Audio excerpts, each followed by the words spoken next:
2018 թվականին պաշտպանության ծախսերը կազմել են 245 միլիարդ։ Ես առիթ եմ ունեցել խոսելու, որ շատ կարևոր է 2025 թվականը համեմատել նախահեղափոխական տարվա 2018 թվականի հետ։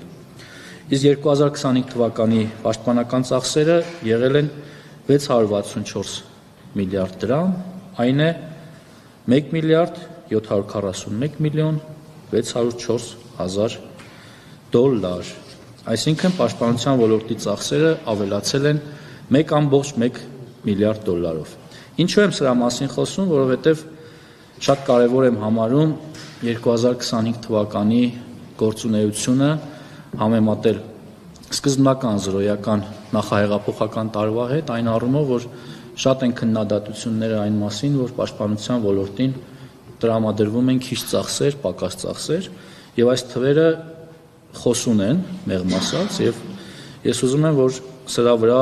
ակցենտ դնելով շարունակենք 2025 թվականը համարել գերարդյունավետ տարի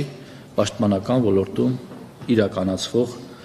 թե ծախսերի եւ թե ընդհանրապես ոլորտը իմ կարծիքով 25 թվականին մեծապես շահել է։